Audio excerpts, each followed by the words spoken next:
Robbie, a win here at Lewes, but to be fair, not the best performance. No, it was a very poor and abject performance. I thought first half we showed glimpses of being really good, but yet again our final third approach play and delivery was very poor on the night. And you know what, I thought we could have made the first half comfortable for ourselves as we do. We turn out in the second half and we look like an absolute team that's been thrown together, giving the ball away too many times, making the wrong decisions in every single area of the pitch. And then when you do that, you result, and you always have pressure against you. Inevitably, you're going to concede, and we done well in the second half not to concede, to be fair, because the amount of errors we made, Jesus, you know, it is absolutely frightening to the errors we made. And you know, if you do that, you know, you normally suffer, and luckily for us tonight we didn't, and we're lucky to win 1-0 certainly. I need to ask you about some of the substitutions, especially the one with Bradley Lethbridge. Didn't at all look happy to be coming off, and we could see words being exchanged on where we were. Not something we normally see. What was going on with the Bradley Lethbridge situation? It's not rocket science really, you know, he wasn't doing enough, wasn't working hard enough, didn't look interested, so we came off. It's up to Brad what he wants to do, to be honest, Lee. You know, he either sulks and doesn't agree and doesn't accept it, and I'll guarantee you now what I'm saying and what Jack's saying is right. You know, he's not putting enough in. He's not looking after himself well enough. He's not doing the right things, and he's going through the motions. And unfortunately, if he keeps doing that, he's going to find himself in a lot of trouble. Another player that's been missing recently is Mason Walsh. Are we liable to see Mason back in the Rock shirt?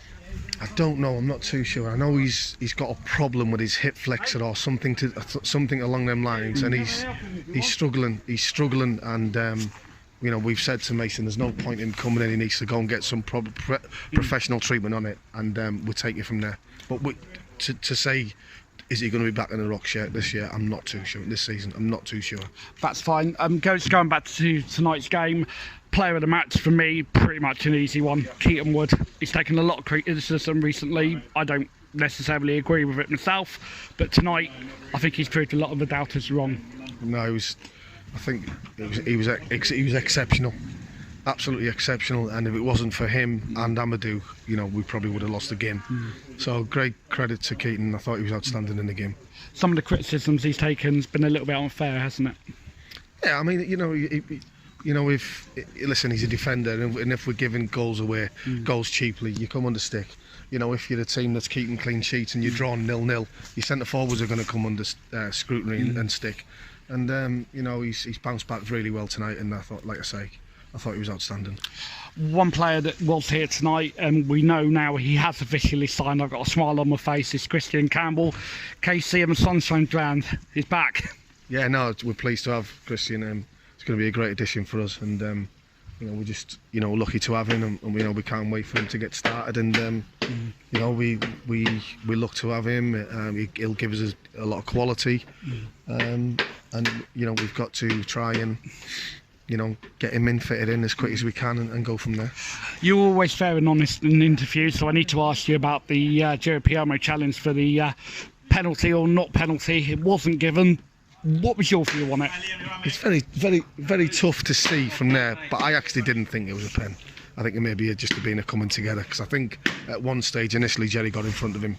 So I'm not too sure. I don't think it's a penalty personally. That's me being honest. No, that's fine. But you know, like I say, not copping out, I didn't have the greatest position for it. But you know, what I will say is the lads worked hard in the wrong way, made it hard for ourselves. But you know, you take 3 points, and it's not a negative thing. It's just we know we can be better than that, and you've got to be honest with the game. We go again on Saturday against an informed Brightonsea Regent team. No, it's not. It's Bowers and Pitsea. I'll try that again. It's Bowers and Pitsea on Saturday, an informed side. Got to play better Saturday, Robbie. Yeah, but we probably will play better. Because I don't think we can play any worse than that, to be honest. And you know, sometimes you get them games, but what we've got to take the positives from it is it's 3 points. It's a step closer to fifth, where we're trying to aim to be. And you know, you can't play well every game. And while we're happy with the situation of winning the game, we're disappointed with the performance. But result-wise, we're happy. 7 points, Robbie, with 2 games in hand. The dream still alive for the playoffs. Well, we've got to keep going. We've got to keep taking every game. I know it's an old cliche. We've got to keep taking every game as it comes. But we must be better than what we are tonight. And you know, for one thing, I thought we've always been. We've always finished games strong, and we've always looked fitter than opposition. And tonight, we look so leggy. We look really leggy, really disjointed, and that's something that me and Jack need to address. Robbie, thank you very much indeed. I'll see you on Saturday. Cheers, mate. Thank you.